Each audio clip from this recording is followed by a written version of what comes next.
Hello and welcome to ThePrint. My name is Keshav Padmanabhan and today we'll be looking at Indonesia, the world's third largest democracy which is going to polls on 14th February 2024. 204 million people will be eligible to vote for the country's next president. The popular incumbent, Joko Widodo, also known as Jokowi, is ineligible to run due to being term limited.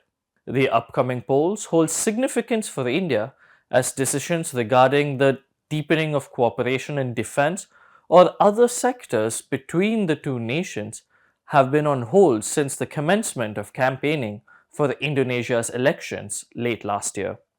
For instance, decisions such as the purchase of the BrahMos supersonic cruise missiles, costing anywhere between $200 million to $375 million, will be taken only after the formation of a new government.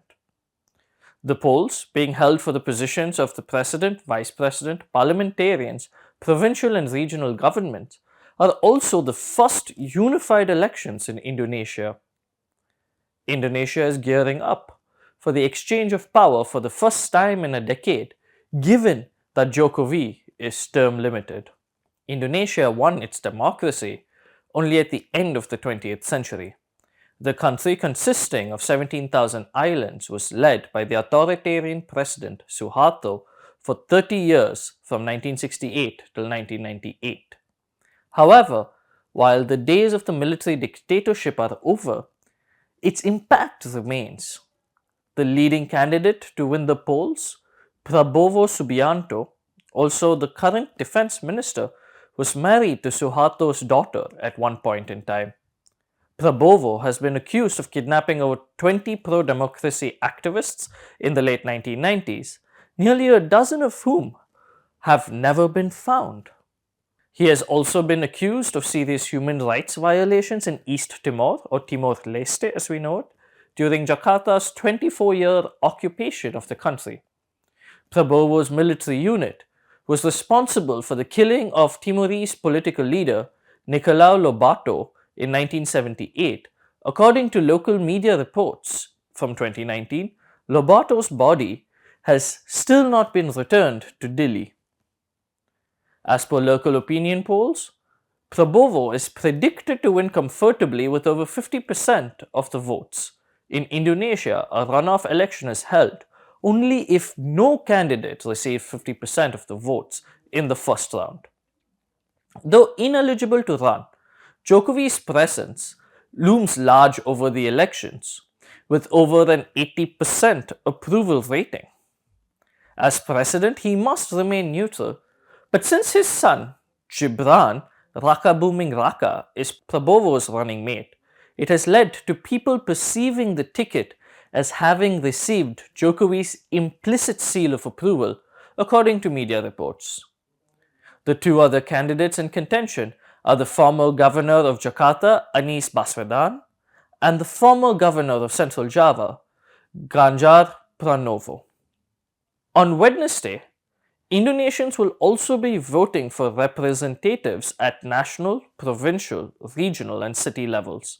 Any Indonesian citizen 17 or older can vote unless they are members of the police or the military. While presidential candidates require 50% of votes to avoid a runoff election in the first round, political parties require a total of 4% of votes to enter the national parliament. The leading candidates are Prabowo and Gibran. Prabowo, 72, is running for president for the third time, having lost in previous elections to Jokowi. The former military officer's campaign has seen a noted change in tone. His previous campaigns were based on nationalistic and conservative religious talking points. This time around, though, his campaigns portray him as a cute and cuddly grandfather dancing his way to victory. Prabowo's dance moves have found a following on social media platforms, especially TikTok, which has reportedly around 125 million users in Indonesia, second only to the US. His chosen running mate, Gibran, was originally ineligible to be selected as a candidate given his age, 36. In Indonesia, candidates for president or vice president have to be above the age of 40. However, on 16th October 2023, the Indonesian Constitutional Court allowed Gibran's candidature, saying that candidates who have served as elected regional leaders are exempt from the 40-year-old age requirement to run for presidential elections. The controversial ruling was made by Chief Justice Anwar Usman, Jokowi's brother in law. Subsequently, in November 2023, Usman was demoted from his post by an ethics panel over this specific ruling. Prabowo's promises reportedly include a $29 billion strategic project to distribute free lunches and milk to 78 million students and 4.4 million expecting mothers. He has also announced a plan to build 3 million new homes and complete the shift to the new planned capital city of Nusantara. Meanwhile, his opponent Ganjar has promised to provide free internet for students and micro, small, and medium businesses. Ganjar is a leader from the Indonesian Democratic Party of Struggle.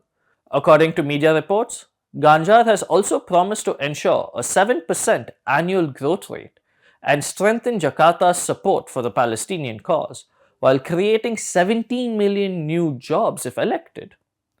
The third candidate in the fray, Anies Baswedan, is running as an independent. Anies has promised to cancel Jokowi's planned capital city of Nusantara and create 15 million new jobs. His focus has also been on ensuring incentives for renewable energy projects, strengthening Indonesia's free trade agreements, and building 2 million new affordable homes. Thank you for tuning into The Print. Subscribe for more such news and analysis.